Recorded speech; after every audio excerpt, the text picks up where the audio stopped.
Itu nama lengkap Haji Abdul Karim. Tempat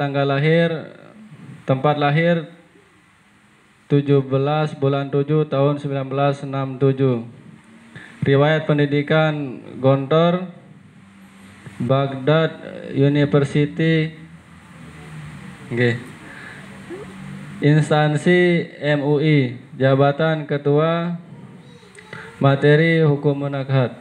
Alamat Ponpes Nurul Bayan. Kontak person 081 916 253 485. Baik, sebelum saya serahkan ke pemateri, jadi hukum munakhat ini adalah hukum yang mengatur tentang syarat-syarat rukun nikah, perjanjian nikah, hak dan kewajiban suami istri, dan putusan perkawinan dan selanjutnya. Jadi untuk lebih detailnya mari kita simak sama-sama apa yang disampaikan. Nanti kita akan catat, dan nanti seperti yang tadi nanti ada sesi tanya jawab. Waktu dan tempat kami persilahkan.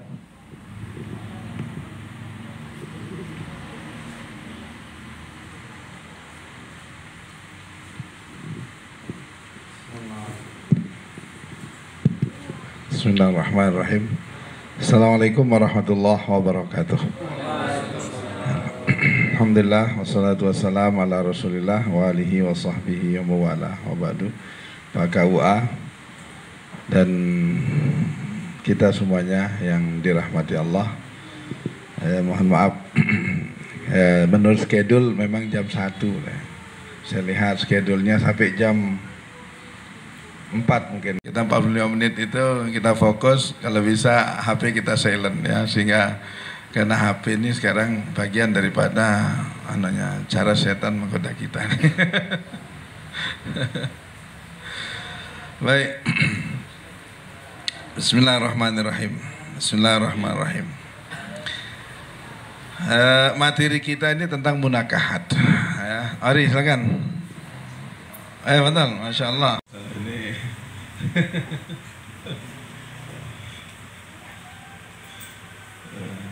ada masih yang datang itu?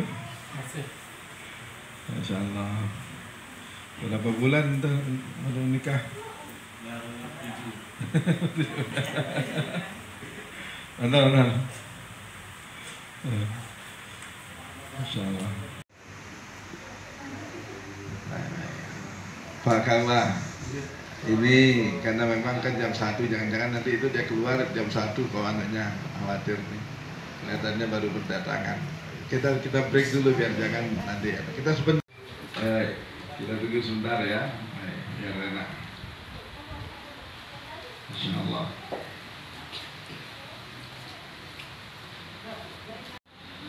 Ya, silakan. Mari masuk.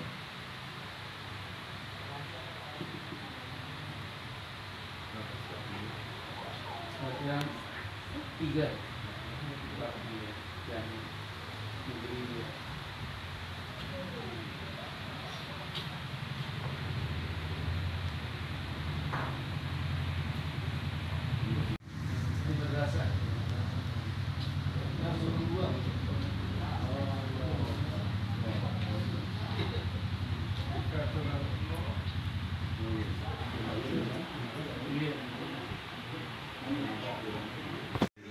Ini siapa?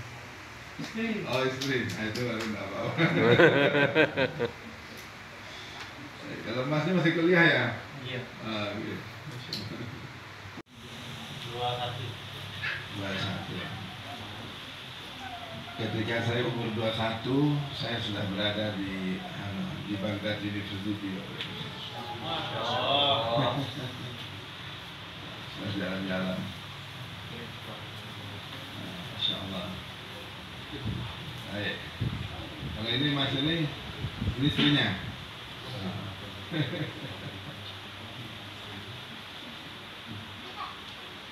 Bismillah. Kalau orang Inggris itu kalau tanya ini istri, kata itu sangat privasi. This is your wife? Ya, tak mau jawab. Privasi gitu. Insya Allah. Allahu Akbar. Kita mulai ya. Bismillahirrahmanirrahim. Ini bab kita bab munakahat. Jadi ada beberapa hal yang perlu kita coba pikirkan terkait dengan munakahat ini. Pertama adalah an-nikah itu sendiri, tetapi lebih kepada filosofinya. An-nikah kalau umpama rukun nikah, syarat nikah, ini terlalu jelimet untuk dibahas ya. Filosofinya, filosofi an-nikah itu lebih menarik untuk dibahas pertama kali, karena nikah ini satu anjuran agama. Dan nikah itu kalau dilihat hukum, berbicara hukum nikah itu ya dia bisa wajib, bisa sunnah, bisa hukumnya makruh atau haram. Ini orang ini haram dia nikah nih. Nanti kalau nikah dia menzolimi pasangannya. Kalau dia menzolimi maka itu tidak boleh dia. Karena menzolimi orang itu pada dasarnya tidak boleh, maka pernikahannya pun tidak dianjurkan. Tetapi ada saatnya orang itu justru didorong untuk nikah, untuk berkeluarga, kalau khawatir pada dirinya umpama hal-hal yang justru menjerumuskannya pada kehancuran, al-halak, al-fasad, ya apalagi istilah sekarang itu menjurus dalam agama itu menjurus kepada zina umpama ya, itu wajib ya untuk. Tetapi sebenarnya ya proses pernikahan ini yang jauh lebih penting itu adalah sendiri, filosofi dari proses pernikahan itu. Tentu kalau kita melihat ya, nikah itu sendiri menurut bahasa ya, secara etimologi itu kan an-nikah itu adalah at-tamayul wa tadakhul. Itu sebenarnya makna daripada an-nikah. Nikah itu pertemuan gitu sajalah. Ini kemudian di Indonesia kan menjadi kawin. Kawin itu bahasa Arab juga. Kawana yukawinu takwin. Maka orang kalau belajar bahasa Arab itu kawin jumlatan mufidatan. Kawin itu artinya susunlah. Kalimat ini menjadi kalimat yang sempurna. Jadi orang belum nikah itu belum sempurna, maka perlu dia kemudian disempurnakan. Begitu. Nah, sementara dalam tradisi Arab sendiri tidak ada istilah kawin itu. Kawin itu kan Indonesia saja itu, diambil dari kalimat itu mungkin. Tapi nikah iya. Maka dalam Al-Quran sendiri kata-kata itu mesti merujuk kepada an-nikah itu ya. Jadi nikah itu ya. Nah, an-nikah ada tamayul. Tamayul itu dinisbatkan kepada pohon. Pohon itu ya, kalau kita lihat itu cabangnya, rantingnya itu ada yang ke timur, ada yang ke barat, kemudian ada yang saling berkait. Ya, bahasa Lombok itu saling lilit dia, ya. Pohon juga lihat itu, pohon-pohon itu nanti rantingnya ke sana. Itu namanya tanah kahatil asjar. Tanah kahat al asjar. Jadi pohon itu ranting-rantingnya tuh dia nikah dia. Nah, itu secara bahasa. Sehingga nikah itu lebih kepada bahwa seorang itu dia akan membangun satu rumah tangga, kemudian konsekuensi daripada rumah tangga itu adalah hidup bersama. Konsekuensi daripada hidup bersama itu kemudian melahirkan hak dan kewajiban. Hak dan kewajiban itu kemudian nanti terus turun sampai kepada al-mawaris, munculnya warisan, kemudian munculnya hukum faraid.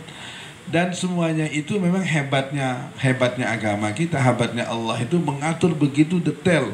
Sehingga hukum-hukum yang terkait dengan masalah pernikahan ini menjadi sesuatu yang sangat komprehensif sekali dia.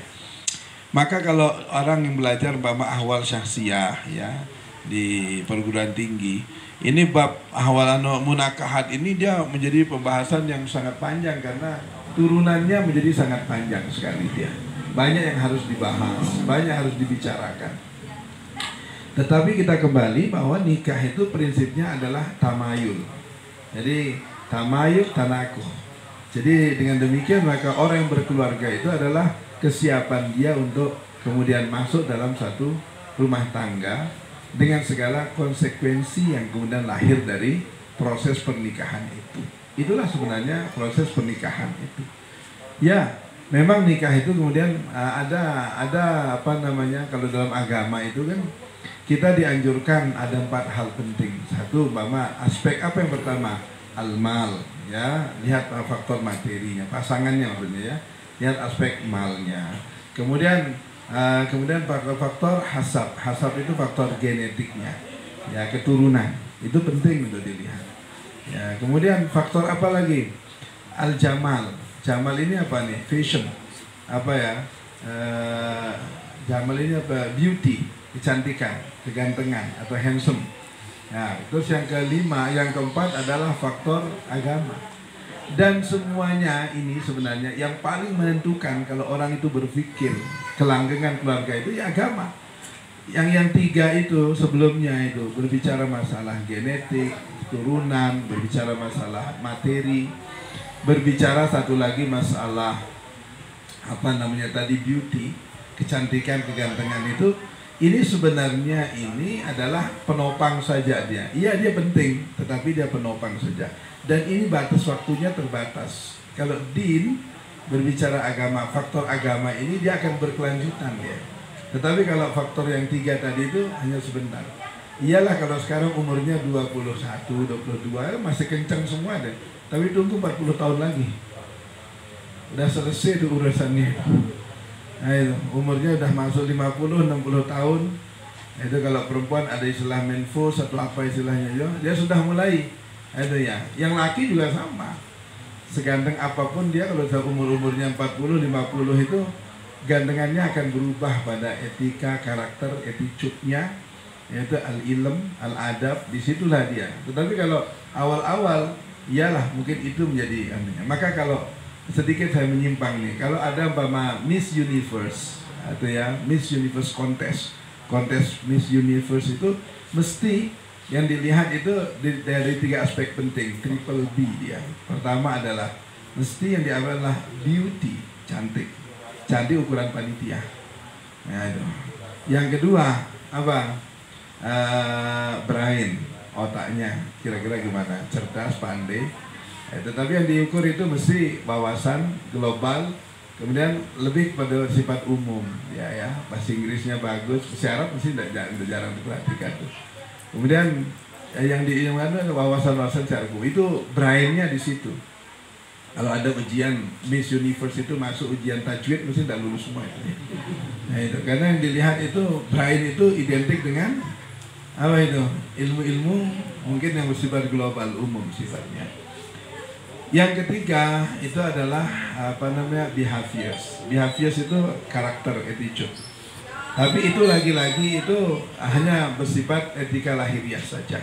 Tidak menyentuh aspek-aspek yang bersifat batini. Ini dia. Nah kembali, jadi filosofi pernikahan dalam Islam itu justru lebih titik tekannya kepada aspek-aspek religius, aspek-aspek agama. Maka agama mengatakan fadfar bidzatiddin taribat yadaka. Maka ketika orang sudah berpikir pada nilai-nilai agama, selesai urusannya. Jangan menggunakan pepatah Inggris yang mengatakan when the poverty came into my house, the love flies out of the window. Itu bahaya itu. Itu ya. Kalau kemiskinan itu udah masuk ke rumah, maka cinta akan terbang lewat jendela.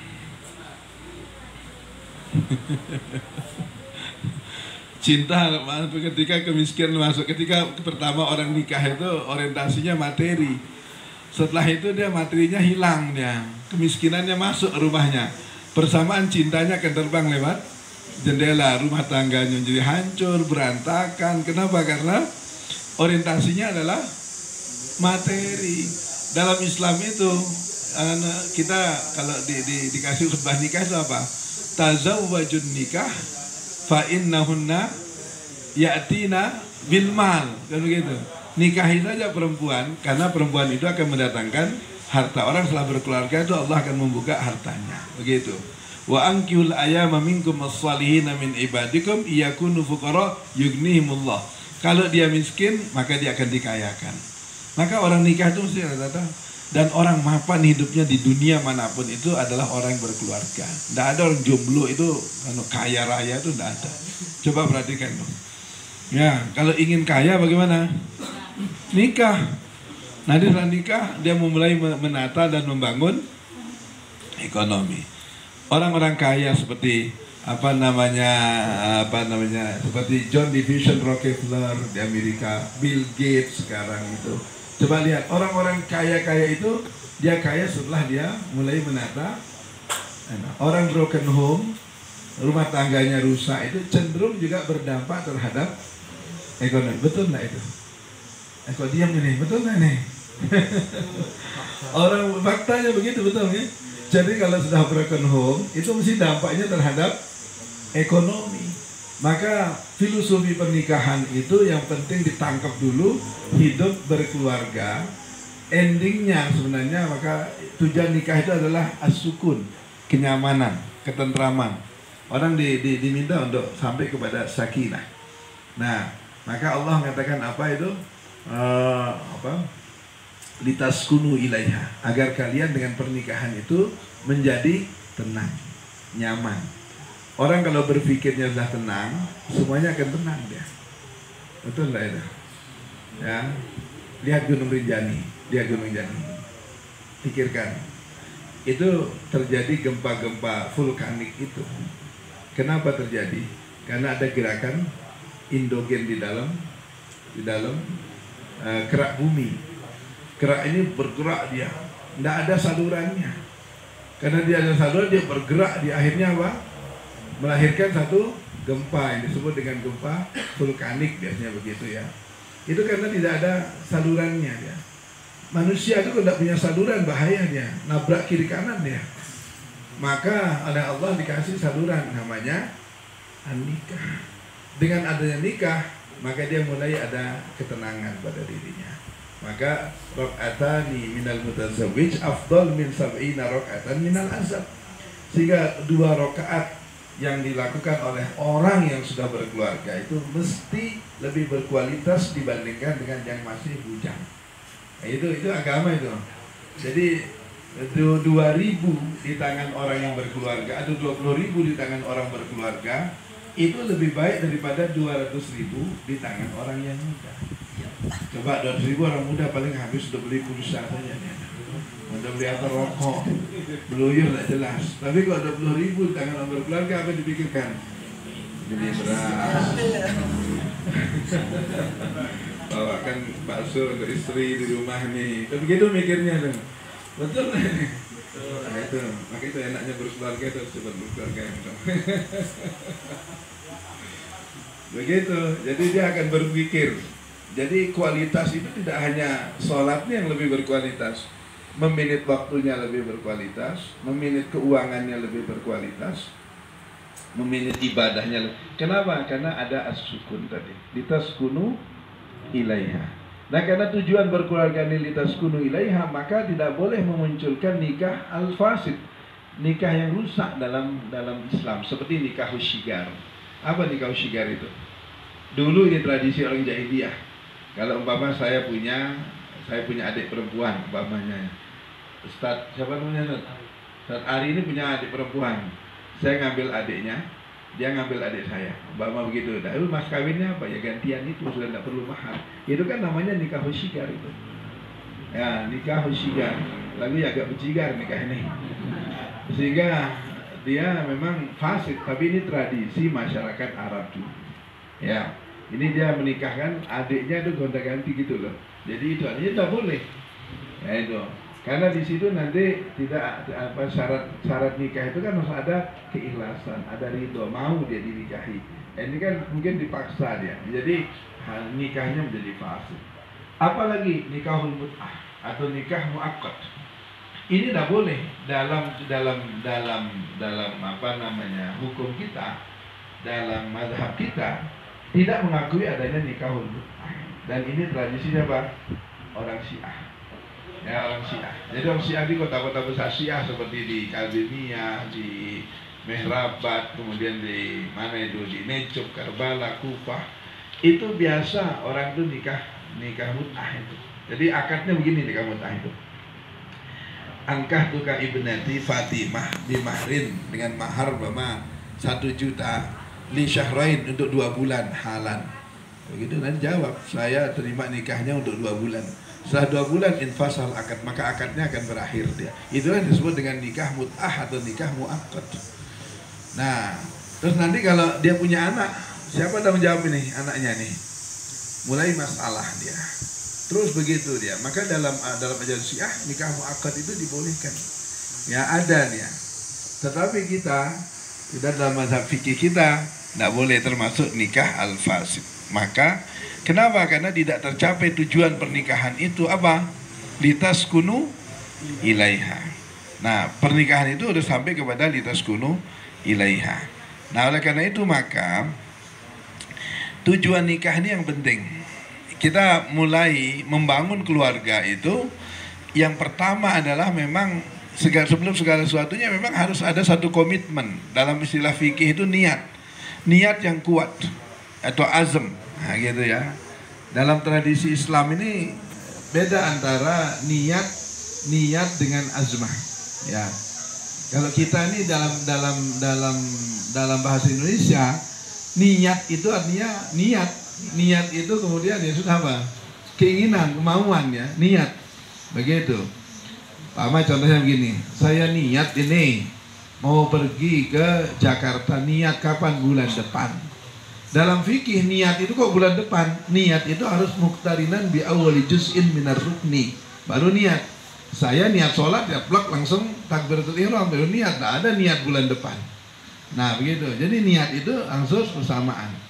Nah jadi kita kalau berkeluarga itu membangun satu niat yang kuat, komitmen yang kuat bahwa kita ingin berkeluarga. Harapannya ya Allah meridhai.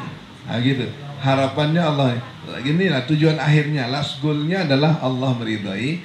Proses yang berkelanjutan nanti itu adalah tentunya tercapainya as-sukun, al-hudu, ketenangan, yaitu sakinah, mawaddah, warahmah. Itu adalah proses yang memang berjalan setelah orang memang niatnya ingin sampai kepada taufik dan ridha Allah. Maka ini penting untuk dicanangkan. Maka kalau tujuannya seperti itu, nanti pernikahannya menjadi kuat dia. Tidak sedikit-sedikit tergoyang, kemudian dia di tengah masyarakat kita kadang-kadang begitu apa, kalau siang uang ke, siang udah baru sedikit masalah udah siang aja kan ya. Begini, yang laki juga begitu. Mentia ruwen dah lah, 3.000 le pekan katanya. Nah, menjadi bahaya sudah ini. Ini sesuatu yang tidak boleh terjadi dalam keluarga. Karena begini ya, cinta itu harus dibangun dengan ada rasa takut. Itu ya.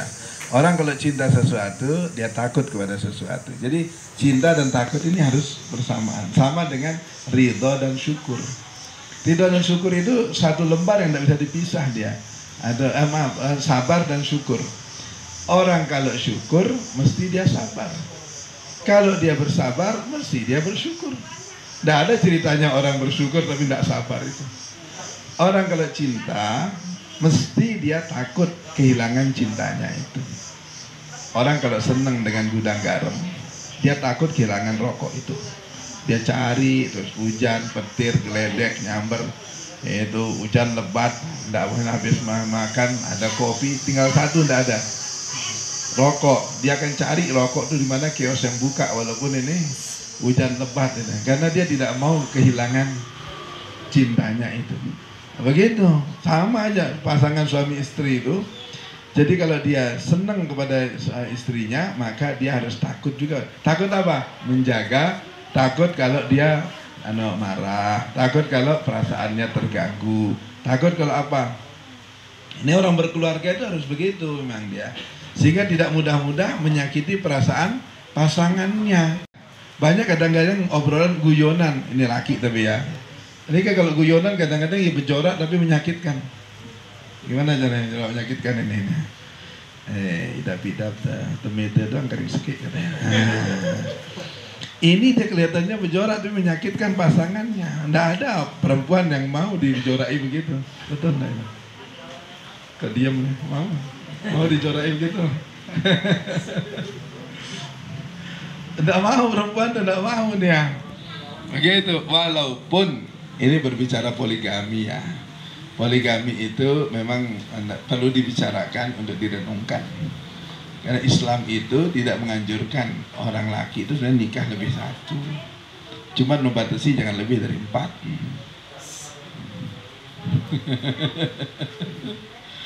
Kalau udah bicara ini paling yang paling tidak setuju itu adalah perempuan itu. Dan langsung pada tidak mau nih. Di mana-mana bicara itu ya mau istrinya tuan guru itu sama dia. Kalau udah bicara itu pada diem, dia tidak mau, dia menolak dia. Kalau bisa, yaitu ya ketika baca surat An-Nisa pas bertemu surat itu dilompat kalau bisanya. Apa dalam Al-Quran apa? Fankihu ma thaba lakum minan nisa masna. Kalau bisa perempuan itu jangan baca itu katanya, maunya melompat langsung itu ya. Tapi tidak bisa, memang itu memang Allah mendesain bahwa perlu ada poligami itu. Tapi ada satu batasan dalam Islam, sehingga Islam itu tidak menganjurkan dia, tapi membatasi jangan lebih dari 4. Nah, kata-kata ini karena merujuk sejarah. Dulu itu orang tuh banyak yang istrinya tuh banyak-banyak, lebih 10 dulu sebelum Islam datang. Nah, baru kemudian amsik wahidatan wa tallikil ukhra.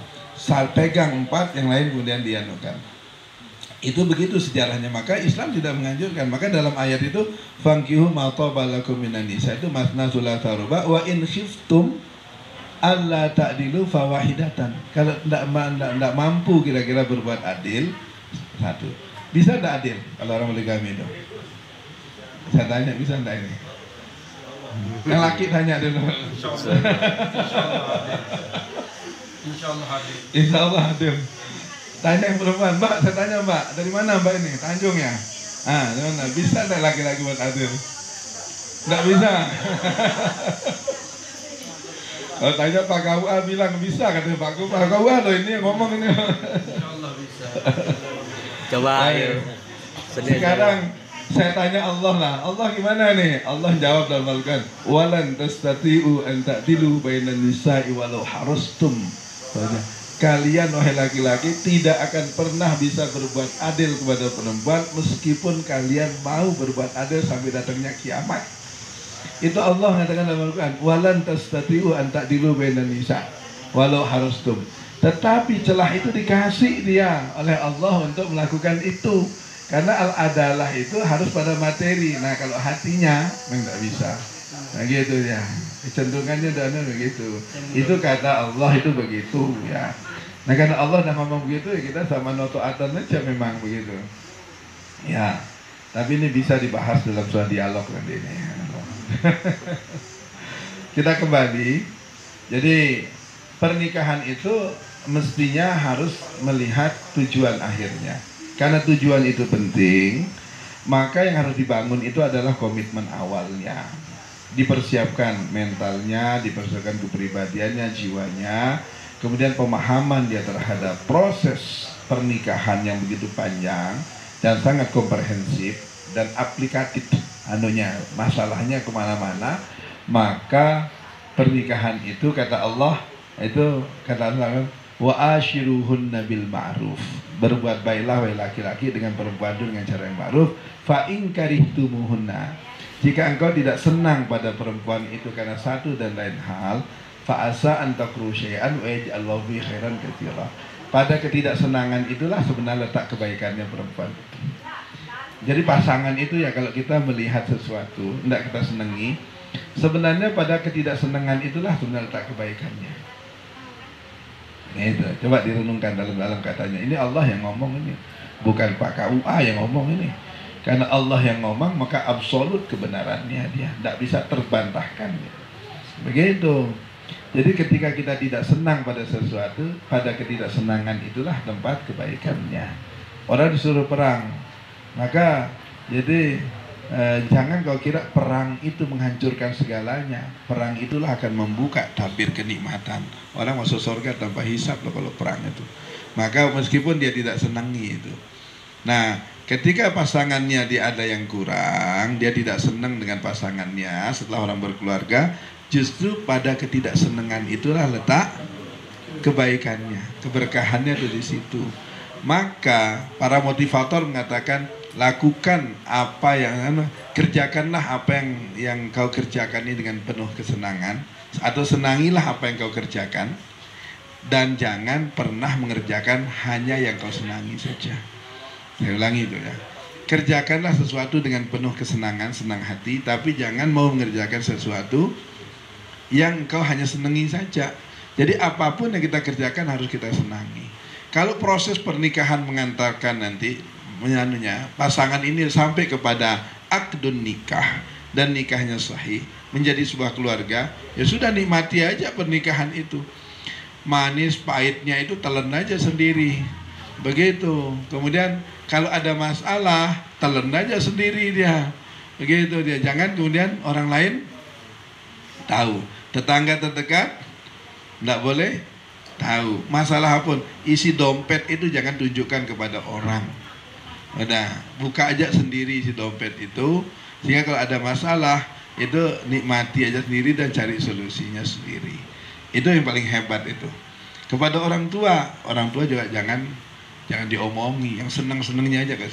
Kalau orang tua tuh datang ya ke rumah kita, ini mungkin orang tuanya ini kaya dan anak ini dari orang yang kaya. Kebetulan setelah berkeluarga ekonominya masih pas-pasan. Orang tuanya datang, kok makan kok setiap kali saya kesini kok pakai komak aja gitu ya. Ya, itu ya. Oh, jangankan komak. Ini saya biasa makan di sini dengan ayam, Pak. Gitu ya. Komak ini memang menu spesial saya nih, gitu ya. Jadi saya biasa bahkan pakai dengan komak, dengan ayam saja saya makan. Nah, bapaknya senang dipulang. Oh, aduh. Anak saya sekarang kalau makan mesti dengan ayam. Artinya sudah makan, ayam makan gitu dengan ayam itu. Jadi orang tuamu itu akan senang nanti. Pulang itu bangga dia punya anak itu. Wow. Tapi kalau orang tuanya setiap datang ngeluh, ya wah hidapku bersemama kerja dengan ini wah. Susah nih. Orang tuanya pulang tuh stres nih mikirkan anaknya. Besok datang, ya otak tri dan kandok gini. Mati-mati nggak kelor, ya padahal dia tahu kelor sekarang itu diburu-buru orang, gitu. Jangan pernah mengeluh. Itu ketika kita tidak pernah mengeluh akan melahirkan izzah kita di depan manusia pada umumnya. Kalau kita udah punya izzah, warofa'na laka, orang itu yang terhormat hidupnya, begitu. Sehingga terhormat itu ada ketika kita pandai menyikapi masalah. Termasuk dalam berkeluarga itu juga begitu. Sehingga perlu ya, tujuan berkeluarga itu filosofinya dibangun yang kuat, sehingga masalah-masalah keluarga itu nanti akan selesai dengan sendirinya dengan kekuatan komitmen kita. Ini penting ini. Kemudian yang lain ya, untuk yang berkeluarga dan akan mau berkeluarga ini pranikah nih kan, soalnya pranikah tapi rata tuh udah nikah. Juwala tutaliku, sudah berkeluarga saja jangan pernah cerai. Gitu. Itu tadi tuh. Kalaupun ada rasanya apa tidak nyaman tuh nikmati aja. Kan dulu kalau Isra itu kan, kalau kita baca hadis Isra dan Mi'raj itu, salah satu pemandangan kan Nabi Muhammad diajak masuk ke surga. Begitu ya. Ya, kemudian di situ ternyata dilihat kebanyakan perempuan katanya di mana. Ya, kita kalau laki ini bilang banyak perempuan itu bukan senang, karena ibu kita perempuan, saudara kita perempuan, semua ini banyak. Jadi kalau dibilang yang banyak masuk surga perempuan, kita juga susah. Waduh, kok bisa begitu ya? Ditanya Rasulullah, kenapa gitu? Yakfurnal ashir wal ihsan. Karena menurut hadis itu loh, karena perempuan itu suka yakfurna, tidak mengakui kebaikan suaminya, dan juga al-ihsan, ya kebaikan, tidak menerima suaminya dengan secara utuh, jaga kebaikan yang lahir dari. Nah sama itu sebenarnya itu, kalau laki-laki itu tidak menerima kebaikan, yang tidak melihat kebaikan istrinya, itu bahaya juga. Maka yang perlu adalah lihat kebaikannya dan hargai kekurangannya, itu akan sampai kepada nanti kelanggengan dia. Tazawwaju wala tutalliqu. Itu insyaallah begitu ya. Maka ini yang baru berkeluarga ini selamat berkeluarga, baru keluarga, mulai menata hidup, begitu ya. Yang akan berkeluarga, kalau ada yang datang di sini ini dimatangkan niatnya, motivasinya, sehingga betul-betul berkeluarga itu adalah terminal awal untuk membangun satu keputusan-keputusan besar jangka panjang, begitu. Nah ini yang perlu. Itu yang paling penting Pak, saya sampaikan ini, jadi tidak lebih kan 45 menit. Jadi hal-hal yang penting, mungkin hal-hal terkait dengan apa tadi itu yang ngeritil-ngeritil turunannya bisa kita buat kalau perlu ada dialog. Saya kira demikian ya. Assalamualaikum warahmatullahi wabarakatuh.